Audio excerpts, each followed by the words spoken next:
এই ছেলেরা, তোমরা যারা দায়িত্ব পালন করছো এনাদের বসতে অনুরোধ করো। কেউ দাঁড়িয়ে থেকে আলোচনা শুনতে পাবে না, যেহেতু আমি দেখতে পাচ্ছি জায়গা আছে। আমি তো আর এখানে কোনো নির্বাচন করতে আসিনি, ফুটবল খেলা দেখাতে আসিনি যে আপনি দাঁড়াবেন আর আপনার ইচ্ছা মতো লক্ষ্য করবেন। এই ছেলেরা, বসতে বলো, নাহলে স্থান ত্যাগ করতে বলো। আপনারা দয়া করে যে যেখানে আছেন ভদ্রতা বজায় রেখে বসে আলোচনা শোনার চেষ্টা করুন। এই দিনটাও বের করা খুব কঠিন, আমার জন্য আসাও খুব কঠিন। এরপরেও যেহেতু ওয়াদা করেছি আপনাদেরকে অল্প দিয়ে একটা কথা কিছু শোনাবো ইনশাআল্লাহ, এতে আমি আপনাদের কিছু না কিছু উপকার করব ইনশাআল্লাহ। আর যেহেতু আমি কোনোদিন জাতিকে ফাঁকি দিয়ে কথা বলা প্রয়োজন মনে করি না, কাজেই আজকেও না। আর ওই ছেলেগুলো, এই ছোট ছেলেগুলোকে পাশে ভালো করে বসিয়ে রাখবেন। ঢং ঢং করে কিছু যুবক আসলো, ঢং ঢং করে চলে গেল, ওটা হিসাব হয়, বুদ্ধি হবে কখন। আর ওই যে এসেছে গল্প করতে করতে চলে যাচ্ছে, ওটা আপনারই ছেলে, ওটা হিন্দুরও নয়, ইহুদি খ্রিস্টানেরও নয়। যার জন্য আপনার সাথে আমি কথা বললে আপনাকে আমি ছাড় দিয়ে কথা বলতে পারি না, মানে ছাড় দিয়ে কথা বলার মতো আমি পরিবেশ পাই না। আবু হুরায়রা রাদিয়াল্লাহু তাআলা আনহু বলেন, রাসূল সাল্লাল্লাহু আলাইহি সাল্লাম বলেছেন, মান ওয়ালাদালাহু ওয়ালাদুন ফাল ইহসান ইসমাহু আদাবাহু। কারো যদি ছেলে মেয়ে জন্ম নেয় তো সুন্দর একটা নাম রাখবে আর সুন্দর শিষ্টাচার শিখাবে। বলেন এটা কোন শিষ্টাচার? ঢং ঢং করতে করতে আসলো, গল্প করতে করতে দাঁড়িয়ে থেকে আবার গল্প করতে করতে চলে গেল, বলেন এটা কোন শিষ্টাচার? এটা আপনার ছেলের শিষ্টাচার, ও একটা বেয়াদবি শিষ্টাচার। ও ধর্মকর্ম বুঝে, ও বাপ মা বুঝে, ও জাতি বুঝে, ও জনগণ বুঝে, ও সমাজ বুঝে। বাপ হিসাবে দায়িত্ব পালন করার চেষ্টা করবেন।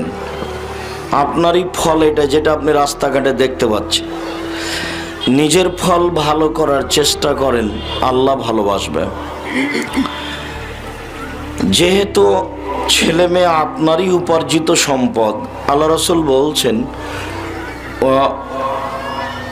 আওলাদুহু মিন কাসবিহি, তার ছেলে মেয়ে তার উপার্জিত সম্পদ। যেহেতু ছেলে মেয়ে উপার্জিত সম্পদ, কাজেই অর্থ সম্পদ যা উপার্জন করেছেন এইটা যেমন হিসাব দিতে হবে, ছেলে মেয়েরও তেমন হিসাব দিতে হবে। আবার রাসূল সাল্লাল্লাহু আলাইহি সাল্লাম বলেছেন যে কাসবুল ওয়ালাদি বিল্লি আবিহি, ছেলে মেয়ে যেটা উপার্জন করেছে সেটা তার বাপের। মানে যতদিন বাপ বেঁচে আছেন ততদিন ছেলে মেয়ে যা উপার্জন করে তার নিজস্ব উপার্জন নয়, ওটা তার বাপেরই উপার্জন। ছেলেও তার, উপার্জনও তার। ছেলেও আপনার, ছেলে যা উপার্জন করেছে টাকা পয়সা অর্থ সম্পদ সেটাও আপনার। তো ছেলের অর্থ সম্পদ ভোগ করবেন আর ছেলেকে ঠিক করবেন না, এটা কেমনে হয়? আবার আল্লাহ রাসূল ছেলে মেয়ে লালন পালন করার ব্যাপারে বলছেন, আনফিক মিন ইয়ালিক মিন তাওলিক, আনফিক আলা ইয়ালিক মিন তাওলিক। তুমি তোমার উপার্জিত সম্পদ হতে ছেলে মেয়ের পিছনে খরচ করো। ছেলে মেয়েকে শিক্ষা দিতে হবে, পড়াতে হবে, ওদেরকে উপযুক্ত করার জন্য যত পয়সা খরচ করা লাগে সব বাপকে করতে হবে। এই হাদিস দিয়ে আমি বলেছি যে আপনি ছেলে মেয়েকে উচ্চশিক্ষিত করেন, আপনার বাপের জমিদারি দিয়ে করেন, যদি না হয় আপনি নিজে ব্যবসা করে করেন, যদি না হয় আপনি চকলেট বিক্রি করে করেন, করতে আপনাকে হবে। শেষ পর্যন্ত আমি বলেছি ভিক্ষা করে করেন। ভিক্ষা বাপ করবে, ছেলে মেয়ে নয়। যতদিন বাপ বেঁচে আছেন ততদিন ছেলে মেয়ে ভিক্ষা করতে যাবে না, ছেলের টোকাই হতে পাবে না, আর মেয়ে গার্মেন্টসে যেতে পাবে না। কেন? লালন পালনের দায়িত্বে কে? বাপ। এ কথা আল্লাহর নবী বলছেন, এটা আল্লাহ রাসূলের একটা মুখের বাক্য। আপনাকে আমি অনুবাদ করে শোনালাম। উনি খালি বলেছেন যে বাপ তার ছেলে মেয়ে আহাল পরিবারকে উপার্জন করে খাওয়াবে।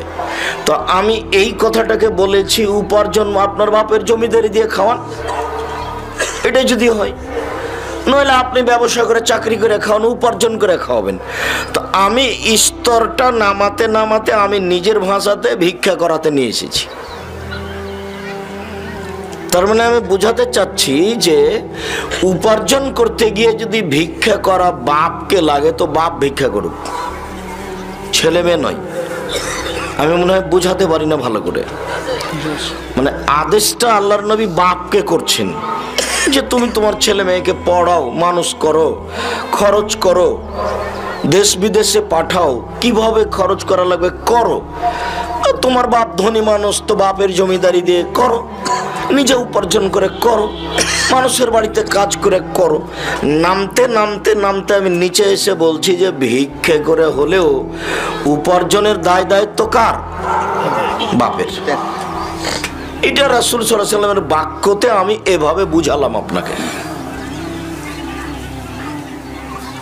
তো ছেলে মেয়ে আপনার উপার্জিত সম্পদ, ছেলে মেয়ের বিষয়ে আপনাকে ভাবতে হবে। দিন রাত তো ছেলে মেয়েকে আদর করে কাটালেন, আদর করেন। আদরও ধর্ম, কিন্তু পিটনও ধর্ম। যেই মুখ দিয়ে এত বড় পৃথিবীর সবচেয়ে দামি মানুষ, পৃথিবীর ইতিহাসে এত বড় দামি মানুষ আল্লাহ সৃষ্টি করেননি। মুহাম্মদ সাল্লাল্লাহু আলাইহি সাল্লাম এত বড় দামি মানুষ, এত বড় দামি মানুষ বলছেন যে বউকে কটু কথা বলো না, বউকে মারো না। আবার পাল্টা বলছেন যে লাঠি দিয়ে ঠিক করো। আবার শুধু লাঠি ব্যবহার করতে বলেনি, 5 বার বলছেন। আবার বলছেন লাঠি ঝুলিয়ে রাখো। তাহলে পরিস্থিতিতে লাঠি লাগতে পারে। এখন বাপ যদি নিজেই না বুঝে যে আমি বাপ, তাহলে তার পরিবার কন্ট্রোল হবে না। সবাই তখন ছেলে মেয়ে আহাল পরিবার সবাই গরু ছাগলের মতো থাকবে, খাবে, হইচই করবে, এখানে সেখানে যাবে, জেনা চুরি বদমাইশি শয়তানি, দোকানে বসে আড্ডা পিটা, যার যা খুশি সে তা করবে, যখন বাপ নিজের জিম্মেদারি পালন করবে না। শুধু জিম্মেদারি পালন নয়, ছেলে মেয়ের জন্য দোয়া করতে হবে। আমি আপনাকে অনেক সময় কয়েকটা কথা বলেছি, তার একটা বলেছি যে আল্লাহর নবী 3টে জিনিসের উপরে বদদোয়া করতে নিষেধ করছেন।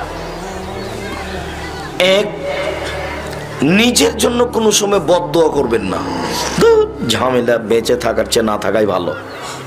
এটা হলো নিজের জন্য বদদোয়া করা। লা তাদু আলা আনফুসিকুম, তোমরা নিজেদের উপরে বদদোয়া করো না, এটা আদেশ, হাদিস বুখারী মুসলিম।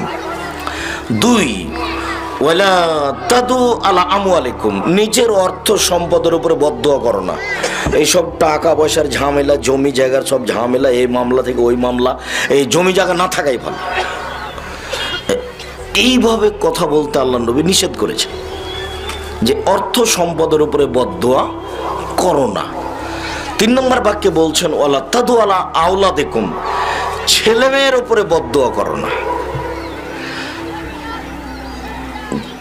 3 শ্রেণীর মানুষের দোয়া কবুল হয়, তার মধ্যে বাপ মা আছেন, ওদিক থাক। এইখানে আল্লাহ রাসূল বলছেন তোমরা ছেলে মেয়ের উপরে কখনো ভুলেও বদদোয়া করো না। আচ্ছা, ধরলাম আপনার ছেলে আপনাকে মেরেছে, মেরে দিয়েছে সামাজিকভাবে, কোনো ব্যাপারে জমি জায়গা নিয়ে বা ভাই ভাই গন্ডগোলের আপনাকে মেরে দিয়েছে। তো এখন কি আপনি ছেলের জন্য বলবেন তোকে বাড়ি থেকে বের করে দেবো, তোকে ত্যায্য পুত্র করলাম, তোকে ত্যায্য পুত্র করলাম? আপনি যদি লক্ষবার ত্যায্য পুত্রর কথা বলেন, তারপর আপনি যদি মারা যান, তাহলে ও জমি ভাগ করে নেবে। ত্যায্য পুত্রের কথার কোনো দাম নেই।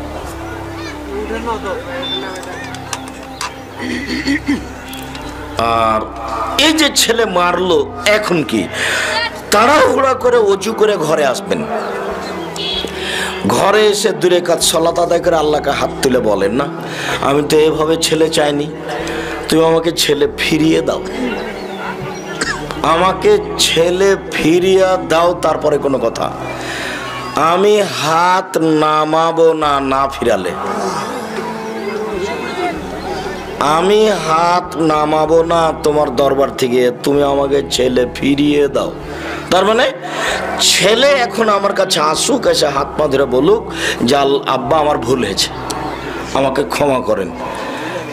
আর পর থেকে ছেলে আমাকে আর মারবে না, সব সময় আমাকে সম্মান করে চলবে, এটা আমি চাচ্ছি। ছেলে আমাকে মারবে, আমি তো এই ছেলে চাইনি। কথা মনে হয় বুঝাতে পারলাম না। আপনি এইদিকে না এসে ওইদিকে গেলেন, তোকে ত্যায্য পুত্র করলাম, তোকে বাড়ি থেকে বের করতো, তোকে জমি দেবো না, তুই এখনই বেরো। এটা রাগটা উল্টা ভাবে ব্যবহার করছে। রাগ যদি উল্টা ভাবে ব্যবহার করেন তবুও ছেলে মেয়ের উপরে বদ্দুয়া লেগে যাবে, তখন আজীবন পস্তাতে পস্তাতে জীবন যাবে। মেরেছে ছেলে, তার কারণে কি ছেলে থেকে বাদ পড়ে গেছে? ছেলে থেকে তো বাদ পড়েনি, একটু পরই খারাপ লাগবে। এখনই যদি শুনতে চান যে পুলিশে ধরে নিয়ে যাচ্ছে, তা আপনিও পিছিয়ে পিছিয়ে ছুটবেন। তাহলে অনেকদিন শুনেছি মনে হয়। এখানে আর একটা আপনাকে কথা শোনাই, বাপ মা ভুলেও যেন ছেলে মেয়ের ব্যাপারে কিছু না বলে, যা বলবে উপরওয়ালাকে ভালোটা বলবে। ওই হাদিস তো বুখারী মুসলিমের হাদিস, যেটা আগে থেকে জানেন, যে তিনজন মানুষ, তিনজন দুধের বাচ্চা কোলে কথা বলেছে, মায়ের কোলে। তার একজন হলেন ঈসা আলাইহিস সালাম, আর একজনের ঘটনা হলো জোরাইজ। ওয়াইসল্লি ফি সামাতিহি, জোরাইজ তার গির্জাঘরে ইবাদত করছিল। ফাজাতহু উম্মুহু, তখন তার মা চলে এসেছে। ফাদাতহু, তার মা তাকে ডাকলো, জোরাইজ। ফায়াকুলো, তো জোরাইজ বলতে লাগলো, আ উসাল্লি আও উজিবহা, আমি এখন সালাত আদায় করব না মায়ের ডাকে সাড়া দেব। মানে মা যখন ডাকতে এসেছে তখন ও সালাত আদায় করছে। তখন এইটা নিয়ে ভাবছে, ছেলেরা যাও, তোমরা যে কয়েকজন দাঁড়িয়ে আছো ওদের বসতে অনুরোধ করে এখানে বসতে দাও, কেউ তো দাঁড়িয়ে থাকতে পাবে না, তোমরা বসার জন্য অনুরোধ করো। দাঁড়িয়ে একটা গল্প করবে আর একটা শুনবে, এই সুযোগ তো এখানে নেই। এমন অপছন্দ কাজ আমি করি না। সম্মানিত দিনী ভাই বোন, এখন জোরাই চিন্তা করছে কি করি, মায়ের ডাকে সাড়া দিব না সালাত আদায় করবো। এটা ভাবতে ভাবতে একটু দেরি হয়ে গেছে। যখন দেরি হয়ে গেছে তখন মায়ে বলছেন, আল্লাহুম্মা লা তুমিত হাত্তা তুরিয়াহু জুহাল মুমিসাত, আল্লাহ তুমি এই ছেলের মরণ দিও না পতিতালয়ের মহিলার মুখ দেখা পর্যন্ত, কোন খারাপ মহিলার মুখ দেখা পর্যন্ত যেন এর মরণ না হয়। মনটা খারাপ করে মা এভাবে বলে চলে গেলেন। ফাতারাত লাহু ইমরা, হঠাৎ করে তাৎক্ষণিক মা বলে হতো বা ঘুরে যায়নি, একজন মহিলা চলে এসে ফাতাকাল্লামাতহু, মহিলা এসে তার সাথে কথা বললো জেনার ব্যাপারে। ফাআবা, জোরাইজ নাকচ করলেন, ছি ছি ছি ছি ছি, বলো কি তুমি। ফাআতাতির রাইয়ে, মহিলা রাখালের কাছে আসলো। ফামকানাথু, রাখালকে জোর করে চেপে ধরে তার সাথে জেনা করলো। ফাওয়ালাদাত, তারপরে মহিলা একটা বাচ্চা জন্ম দিল। কালাত হুয়া মিন জোরাইজ, তারপর বলে দিল যে এই বাচ্চাটা জোরাইজের। যেমন বলা জনগণ জানতে পারলো। ফাতাহু, জনগণ গ্রাম থেকে তার গির্জা ঘরের পাশে আসলো। ফাকাসসারুহু, তার গির্জাঘরকে ভেঙে একবারে ধুলা করে দিল। ওয়ানজালুহু, তাকে টেনে হেঁচড়ে ঘর থেকে বের করে রাস্তায় নিয়ে আসলো। ওয়াসাব্বুহু, তারা অকথ্য ভাষায় গালি দিল। ঘটনা হাজার হাজার বছর আগেকার, এই কথা ঠিক, তবে চিরদিনই জেনা খারাপ। কয়েক হাজার বছর আগেকার এই ঘটনা। এই ঘটনা হলো বানি ইসরায়েলের ঘটনা, ওই ইয়াকুব আলাইহিস সালামের যুগের, সেই কালের। তো অকথ্য ভাষায় গালি দিল, যার যেটা মনে লাগলো। ফাকামা, জোরাইজ দাঁড়ালো। অতাওয়াদ্দা, অজু করলো। অসল্লা রাকাতাইন, 2 রাকাত সালাত আদায় করলো। 2 রাকাত সালাত আদায় করার পরে বলল ওই বাচ্চাটার কাছে গিয়ে, যে বাচ্চাটা মায়ের কোলে দুধ খাচ্ছে, বাচ্চাকে গিয়ে বলল, মান আবুকা, তোমার বাপকে। তখন দুধের বাচ্চা বলছে, আবিয়ার রাই, আমার বাপ রাখাল। ওই যে রাখালের কাছে এসেছিল মহিলাটা, তারপরে বাচ্চা জন্ম দিল, চট করে বলে দিল যে বাচ্চাটা জোড়াইজের। এখন কোলের দুধের বাচ্চা বলছে আমার বাপ রাখাল। তখন জনগণ বলছে নাবনি সৌমতাকা বিদ্যা হবে, তোমার গির্জাঘরটা স্বর্ণ দিয়ে বানিয়ে দেব। কালা জোরাইজ বলছে লা ইল্লা মিন তিন, না না না না না, মাটি দিয়ে বানাতে হবে, মাটি দিয়ে। যাই ছিল তাহাই করিতে হইবে। তো কি হলো দেখলেন, বাপ মায়ের দোয়া, কয়েক মিনিটের ব্যাপার, বলেও কোনোদিন এই পথে যাবেন না। তো আমি আপনাদের অবস্থা, দু একজন আসে দাঁড়িয়ে থাকে, নীতিগতভাবে এরকমই দেখা যায়। খেলাধুলা হলে কেউ বসে থাকে, কেউ দাঁড়িয়ে থাকে, কেউ বাদাম খায়। আবার বক্তব্য যখন তাফসির মাহফিল চলে তখন ইসব জুলেখার কাহিনী চলে, কেউ বাদাম খায়, কেউ গল্প করে, আর অনেক সময় হাসে। এরকম হয় বক্তব্য দেশের, যার জন্য এরকমই চলছে। আমি তো 90 সাল থেকে আসি, এই যেই সময় আমি ফাতেহ আলী মসজিদে এসেছি তার দুই একজন মানুষ আমার চোখের নজরে এখন, তাদেরকে যে অবস্থায় দেখেছি এখনো ওই অবস্থায় আছেন আলহামদুলিল্লাহ। 90 সালের ঘটনা। তো আল্লাহ রহম করো, আমি তখন থেকে এখন পর্যন্ত কোনোদিন অপ্রয়োজনীয় কথা বলেছি আমার মনে হয় না। আমি এভাবে এখন বলছি আল্লাহর কসম, আল্লাহর কসম, আমি 90 সাল থেকে এখন পর্যন্ত কোনোদিন অপ্রয়োজনীয় বাক্য বলিনি। এটা আমার অন্তরের জোরালো দাবি। আমি কোনোদিন কেসা কাহিনী বলিনি। আমি বলেছি 95% জন বক্তা মিথ্যুক, তবে আমি বলিনি ইনি মিথ্যুক, এ কথা বলিনি। আমি বলেছি 98% জন মুফাসসির মিথ্যুক, তবে আমি বলিনি ইনি মিথ্যুক। কেউ যদি কোনোদিন দাবি করে যে আমার মুফাসসিরের মিথ্যা দেখান তো, তখন আমি লড়বো। যে দাবি করে কেউ যে আমার মুফাসসিরের আপনি তাফসির মিথ্যা দেখান তো, তখন আমার সাথে কথা আছে। তার আগা পর্যন্ত এইভাবেই শুনে থাকেন। তবে আমি আপনাকে কোনোদিন ফাঁকি দেবো এরকম দু এক বাক্য বলেছি তা আমার মনে হয় না। আল্লাহ রহম করো। আর আমি এই বক্তব্যের ফল ভোগ করতে পারি এখনই দেখি। এখন যতগুলো মানুষ আছে এই মানুষগুলির মধ্যে অনেকেই বলার জন্য প্রস্তুত আছে যে আপনার বক্তব্যে আমি পরিবর্তন হয়েছে, আমি দাড়ি ছেড়ে দিয়েছি সেদিন থেকে, আমি 5 ওয়াক্ত সালাত আদায় করি, আমি টাকনোর উপরে প্যান্ট পরি। কোরআন হাদিসের কথা বললে মানুষ শোনে, আমি তার বাস্তব পরীক্ষিত মানুষ। সম্মানিত দিনী ভাই বোন, সদাচরণ এবাদতের জগতে সবচেয়ে দামি এবাদত। যদিও আমি আপনাকে বলেছি যে এবাদতের জগতে সবচেয়ে দামি এবাদত সিয়াম। সিয়াম দিয়ে আল্লাহকে যত সন্তুষ্ট করা যায় রোজা দিয়ে, আর কোনো এবাদত দিয়ে আল্লাহকে তত সন্তুষ্ট করা যায় না। তবে সালাত দিয়ে আল্লাহকে যত ডাকা যায় আর কোনো ইবাদত দিয়ে আল্লাহকে তত ডাকা যায় না। সালাত দিয়ে, নামাজ দিয়ে আল্লাহকে সবচেয়ে বেশি ডাকা যায়। আর ইবাদতের জগতে সবচেয়ে শক্তিশালী, পাওয়ারফুল, ক্ষমতাধর ইবাদত হলো দান। দানের চেয়ে ইবাদতের জগতে কোনো শক্তিশালী ইবাদত নেই। দান এত শক্তিশালী ইবাদত যে 6কে লয় করতে পারে, লয়কে 6 করতে পারে। দান খুব পাওয়ারফুল ইবাদত। মায়ের জন্য 10 টাকা দান করলেন, 5000 টাকা, কবরের শাস্তি বন্ধ। কোন ইবাদত এরকম হবে না। হজ করে হবে না, শ্যাম পালন করে হবে না, সুবহানাল্লাহ আলহামদুলিল্লাহ বলে হবে না। আলহামদুলিল্লাহ বলে উনি খুব খুশি, এতই খুশি, খালি প্রশংসা প্রিয়, খালি প্রশংসা করেন, খুব খুশি, খালি বলেন আলহামদুলিল্লাহ, এতই খুশি। রাসূল সাল্লাল্লাহু আলাইহি ওয়াসাল্লাম বলছেন আফজালুদ দুআ আলহামদুলিল্লাহ, সবচেয়ে উত্তম দোয়া কি? আলহামদুলিল্লাহ। ও আফজালুদ যিকরি লা ইলাহা ইল্লাল্লাহ, সবচেয়ে উত্তম জিকির লা ইলাহা। দেখেন দুটাই ওয়ারি, লা ইলাহা ইল্লাল্লাহ তারি আর আলহামদুলিল্লাহ তারি। খুব খুশি, আলহামদুলিল্লাহ বলে আপনাকে সব ঢেলে দিবে। বলবেন যে নাও আকাশ জমিন পরিমাণ নেকি নিয়ে নাও।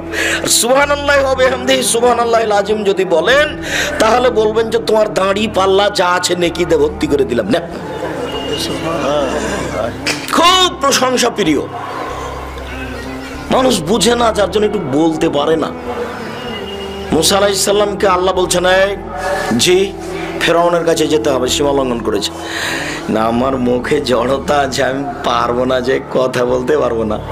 তখন বলছে আমি দোয়া বলে দিচ্ছি, রব্বি ইশরাহ লি সাদরি ওয়া ইয়াসসির লি আমরি ওয়াহলুল উকদাতাম মিন লিসানি ইয়াফকাহু কাওলি। শেষ বাক্যটা, আমার মুখের জড়তা খুলে দাও, তুমি এটা বলো, আমিও ঠিক করে দিচ্ছি। এমনি দিলেন না, বললেন না যে ঠিক আছে দেখে নিব, এটা বললেন না, বললেন যে বলো এটা, বলো এটা, বলো, আমি ঠিক করে দিচ্ছি। দ্বিতীয় তখন বলছে যে আমি এক থাপ্পড় দিয়ে এক লোককে মেরে এসেছিলাম, আমার সাহস হয় না। কি যে বলে, কি যে করে, তাহলে কি বলবো আমি শুনবো, কি করবো আমি দেখবো, যেতে হবে। তো বলছেন না, তবু আমার সাহস হয় না, একে যেতে পারবো না, আমার ভাইকে সাথে দেন। আচ্ছা ঠিক আছে হারুন, তোমার ভাইকে সাথে দিলাম, সব কথা মেনে নিলাম, আমার একটা কথা মনে রেখো, সেটা বলা তানিয়া ফিদিক্রি, আমাকে ডাকতে অলসতা করো না। দুই ভাই মিলে খালি বলবো সুবহানাল্লাহ, আলহামদুলিল্লাহ, আল্লাহু আকবার, রব্বিক ফির ওয়ারহাম, এই বলতেই থাকো। তুমি যদি দুই ভাই মিলে না বলো তো সব উল্টে দু। মানে খুব প্রশংসা প্রিয়। এরপরেও দান যত শক্তিশালী ইবাদত, এগুলো অত শক্তিশালী ইবাদত নয়। দান একটা থেকে আরেকটা করে দিতে পারে। এক ফোঁটা চোখের পানি আল্লাহর কাছে যত প্রিয়, পৃথিবীর কোনো কিছু আল্লাহর কাছে তত প্রিয় নয়। এক ফোঁটা চোখের পানি, রাতে একটু কান্নাকাটি করেন, খুব খুশি, বলবেন আচ্ছা ঠিক আছে তুমি যা চাচ্ছ আমি সবই দিয়ে দিলাম, যা চাচ্ছ সবই দিলাম। কান্নাকাটি করে খুঁজ পাওয়া যায়,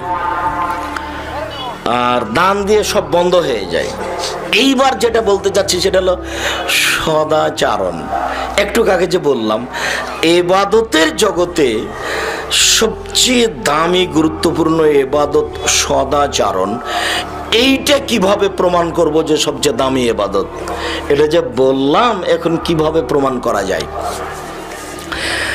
নওয়াস ইবনে সামআন রাদিয়াল্লাহু তাআলা আনহু বলেন, আমি একদা রাসূল সাল্লাল্লাহু আলাইহি সাল্লামকে জিজ্ঞাসা করলাম, আল্লাহর নবী, মাল ইসমু আল বিরর, নেকি কি জিনিস আর পাপ কি জিনিস বলেন তো আল্লাহর নবী। নেকি কি আর পাপ কি? এবার উত্তর দেখেন, আল্লাহ রাসূল বলছেন, আল বিরর হুসনুল খুলুক, নেকি হলো ভালো আচরণ। কই, এবার তো নেকি হলো সুবহানাল্লাহ, এটা বললেন না। এটা বললেন না যে নেকি হলো হজ, এটা বললেন না। নেকি হলো তাহাজ্জুদ, এটা বললেন না। নেকি হলো কোটি টাকা দান, এ কথা বললেন না। এখন কি উত্তরে হলো? নেকি হলো ভালো আচরণ। দল সংগঠন করলে এটা টিকবে না। দল করলে আর একজনের বদনাম করাই লাগবে। চাঁপাইনবাবগঞ্জের ভাষা তো, ও তো বদনাম করবো আর বাপকে করতে হবে, মানে এটা নীতি করাই লাগবে। আমার 18 বছরের অভিজ্ঞতা আছে। কতদিনের? 18 বছরের অভিজ্ঞতা আছে। বগড়া মানে খাওয়া দাওয়া আব্দুর রব্দের বাসায়, এদের বাড়ি হলো থাকার খাওয়ার জায়গা। এদের ঘোরা দৌড়াদৌড়ি আমার খুব মনে পড়ে। আল্লাহ রহম করো। আপনারা যারা যে দল পার্টি করছেন, দল পার্টি করা মানে কি, ওর স্বভাবই খারাপ। ও মিথ্যে জিনিসকে বলছে অমুকের চরিত্র ফুলের মতো পবিত্র, ওর জানা না, এবারে নগদ মৃত্যুকে। রাসূল সাল্লাল্লাহু আলাইহি ওয়াসাল্লাম বলছেন যে ইয়াকুনু লিল মুনাফিক সাইয়্যিদ আইন তাকুনু লিল মুনাফিক সাইয়্যিদ, মিথ্যুক প্রতারককে যদি তুমি নেতা বলো, ফাকাদ আসখাতুম রাব্বাকুম, তাহলে তুমি তোমার প্রতিপালককে একবার চটিয়ে রাগিয়ে আকাশে তুলে দিয়েছো। এবার তোমার ছাল চামড়া তুলে দেবে, ও সর্বশক্তিমান। তুমি মিথ্যুককে নেতা বললে কেন? তুমি মিথ্যুককে নেতা বললে কেন? ধোঁকাবাজকে তুমি এভাবে সম্মান করছো কেন? তোমার সাথে আর আমার কোনো কথাই নাই, জীবন আমি তোমার কথা শুনবো না। ফাকাদ আসখাতুম রাব্বাকুম, তোমরা তোমাদের প্রতিপালককে একেবারে রাগান্বিত করে খেপিয়ে তুলেছ যখন তুমি মিথ্যুককে বলেছ আমার নেতা। এই কথা মুহাম্মদ সাল্লাল্লাহু আলাইহি ওয়াসাল্লাম বলছেন। একটা বই পাওয়া যায়, উপদেশ, নাম শুনেছেন কিনা? জি জি শুনেছি যে আপনি লিখেছেন, তো আপনি পড়েন কিনা এ কথা বলিয়েন না। টাকা 100টা 20টা লাগুক, আমার অনেক শ্রম আছে, অনেক, তাকে মূল্যায়ন করবেন। বইয়ের কোনো লাইনে আমি ফাঁকি দিনি জাতিকে, বক্তৃতায় যেমন কোনো লাইনে ফাঁকি দিনি, বইয়ের কোনো লাইনে আমি জাতিকে ফাঁকি দিনি।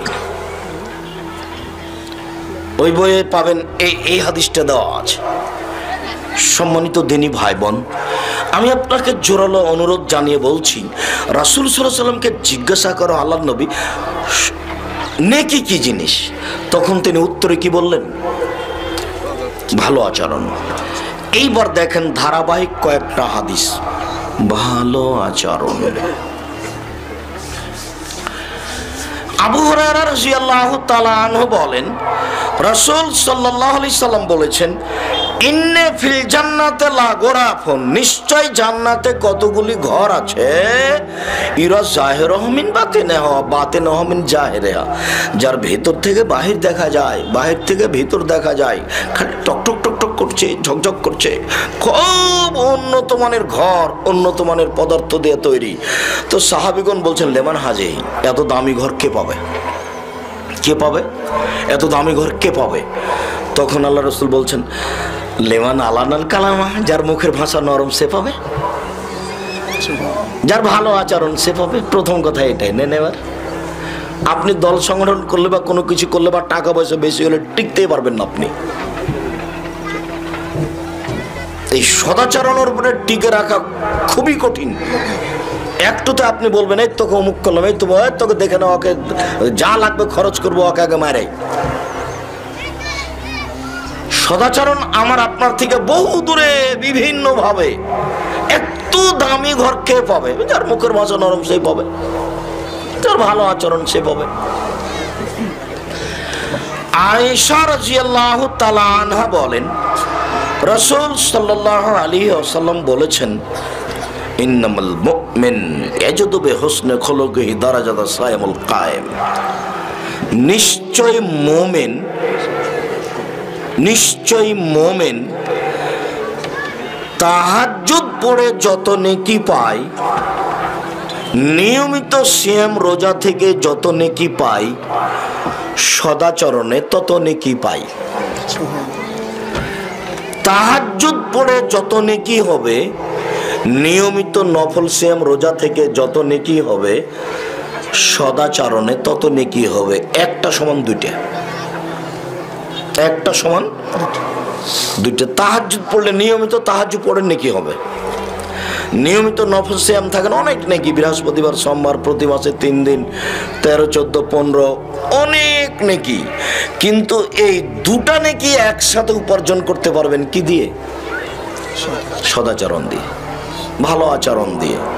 এ কথা আমি বলিনি, এ কথা মুহাম্মদ সাল্লাল্লাহু আলাইহি সাল্লাম বলেন।